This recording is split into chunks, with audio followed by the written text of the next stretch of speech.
Hello students, आज हम BSc part 3 में स्टडी करेंगे प्रोटीन की स्ट्रक्चर के बारे में। इससे पहले वाली क्लास में हमने प्रोटीन के क्लासिफिकेशन को डिटेल में स्टडी किया था। आज हम देखेंगे कि प्रोटीन क्या बिल्डिंग ब्लॉक्स क्या है या किन किन इकाइयों से मिलके बना है। तो अगर हमें इसकी संरचना को ज्ञात करना है तो हम सबसे पहले इसका जल अपघटन करेंगे। जल अपघटन करने से प्रोटीन जो होगा जल अपघटित होकर अपनी जो मूलभूत इकाई है पॉलीपेप्टाइड का निर्माण करते हैं, क्योंकि वो पॉलीपेप्टाइड जो है वापस डिसोसिएट होके क्या करेगी, अल्फा अमीनो एसिड्स देते हैं। तो इस तरह से प्रोटीन का जो मेन क्रियात्मक इकाई है वह है अमीनो एसिड्स। कई अमीनो एसिड्स मिलके पेप्टाइड बनाते हैं और कई पेप्टाइड मिलके पॉलीपेप्टाइड बनाते हैं, और इन पॉलीपेप्टाइड्स को हम प्रोटीन की उसमें काम में लेते हैं। प्रोटीन की स्ट्रक्चर को प्राथमिक, द्वितीय, तृतीय तथा चतुष्फल के स्तर पर हम इसको स्टडी कर लेते हैं। तो अभी हम इसके प्राइमरी स्ट्रक्चर या प्राथमिक संरचना को देखेंगे। प्रोटीन की प्राथमिक संरचना ज्ञात करने के लिए हम क्या देखेंगे, उसमें कुछ इम्पॉर्टेंट पॉइंट्स है जिनको हम डिस्कस करेंगे। सबसे पहले कि प्रोटीन में अमीनो अम्लों की संख्या, प्रोटीन में अमीनो अम्ल कितने हैं। दूसरा, व्यष्टिगत अमीनो अम्लों की संख्या और थर्ड है सीक्वेंस ऑफ अमीनो एसिड, यानी कि प्रोटीन में हम कि number of amino acids in protein and number of each kind, एक ही प्रकार के अमीनो एसिड्स कितने हैं, और दूसरा इनका सीक्वेंस क्या है। नेक्स्ट इसमें हम लेंगे कि प्राथमिक संरचना को हम सबसे पहले स्टडी करेंगे। प्रोटीन की जो प्राथमिक संरचना है उसको ज्ञात करने के लिए हम जो हमने पॉइंट देखे उन्हीं को स्टेप में ले रहे हैं। तो प्रोटीन में उपस्थित समस्त अमीनो अम्ल की संख्या, प्रत्येक प्रकार के अमीनो अम्लों की संख्या तथा इन अमीनो अम्लों का जो सीक्वेंस है उसको हम पेप्टाइड की स्ट्रक्चर जिस तरह से हम ज्ञात करते हैं उसी तरह से करेंगे, जैसे प्रोटीन के जल अपघटन से पेप्टाइड तथा पेप्टाइड के पुनः जल अपघटन से अमीनो एसिड्स प्राप्त होते हैं। अब हम जानते हैं कि पॉलीपेप्टाइड में पेप्टाइड बॉन्ड की पुष्टि इनके IR स्पेक्ट्रा में विशिष्ट क्षेत्र में कार्बोनिल अवशोषण बैंड से हमें पता चल जाती है। अब एक्सरे विवर्तन स्टडी से भी हम पेप्टाइड में पॉलीपेप्टाइड बॉन्ड की पुष्टि कर लेते हैं, तथा एमाइड ग्रुप जो है वह पेप्टाइड श्रृंखला के जो प्लानर और एंटी होता है, जो हमने इसकी स्ट्रक्चर में देख लेंगे। प्रोटीन में अमीनो अम्लों के क्रम का बहुत ही इम्पोर्टेंट रोल है, क्योंकि अमीनो अम्लों के सीक्वेंस से ही डिसाइड होता है कि आपके किस प्रकार का आपका प्रोटीन मॉलिक्यूल बनेगा। जैसे हीमोग्लोबिन जो हमारे ब्लड में पाया जाता है, जिसमें सेंटर में आयरन मेटल होती है और उसमें रिंग्स पाई जाती है, साइक्लिक रिंग्स। अब इसमें हम देखते हैं कि जो हीमोग्लोबिन है उसको श्वास नली द्वारा जो हम ऑक्सीजन लेते हैं वह ऑक्सीजन हमारे लंग्स तक पहुंचती है, और हीमोग्लोबिन में 574 प्रकार के अमीनो अम्ल की यूनिट होती है।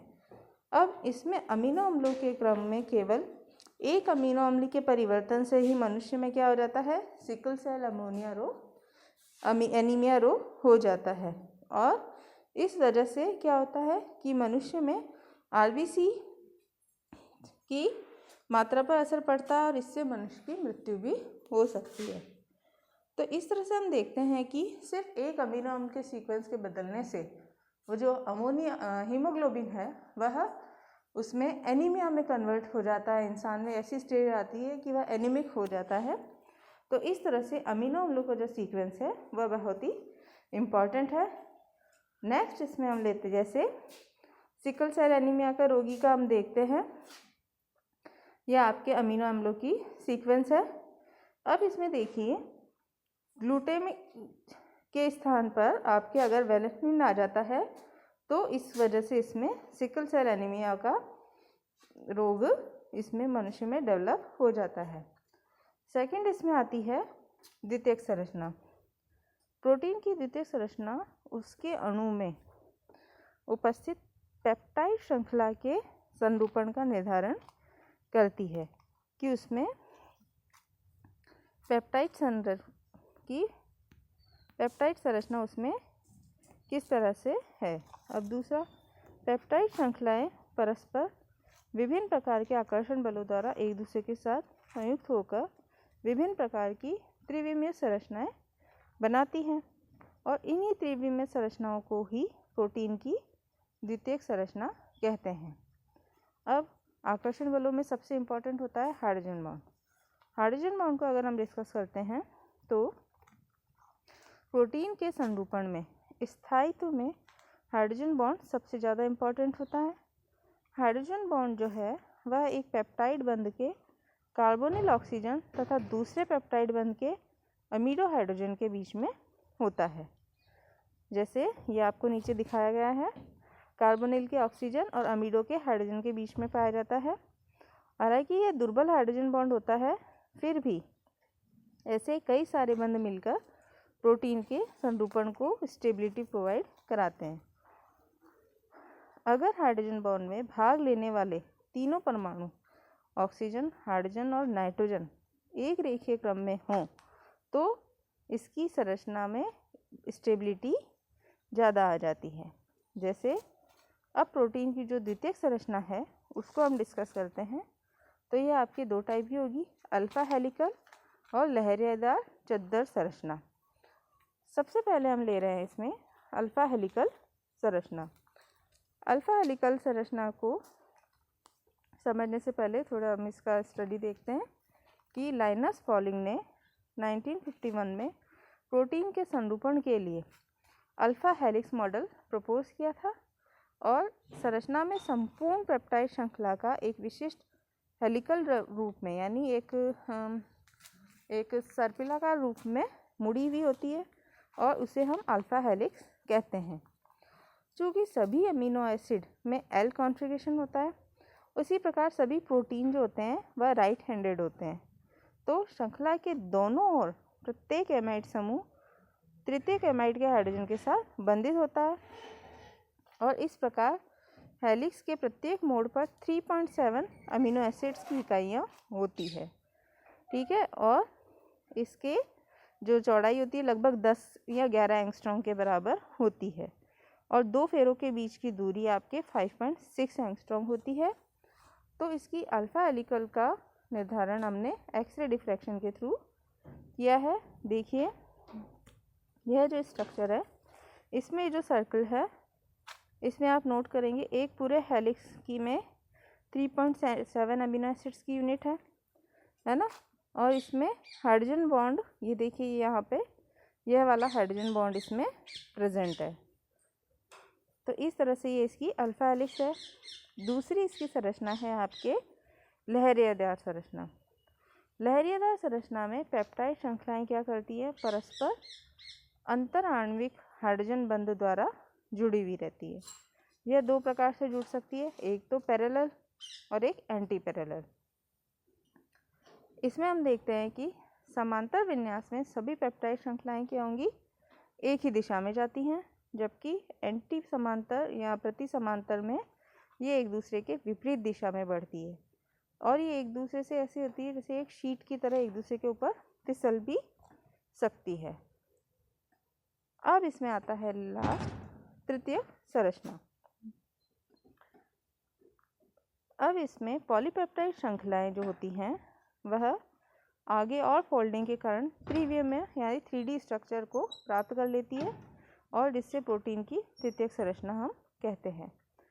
श्रृंखलाओं में यह जो अव्यवस्थित क्रम, जो श्रृंखलाओं में जो वलन या मोड़ कहते हैं, यह अव्यवस्थित नहीं होकर एकदम अरेंज वे में होता है, जिससे उचित पर्यावरणीय परिस्थितियों में प्रत्येक प्रोटीन में वलन के व्यवस्थित क्रम से एक ऐसी आकृति प्राप्त की जाती है कि जो कि ऊर्जा के दृष्टिकोण से सबसे ज़्यादा स्टेबल होती है।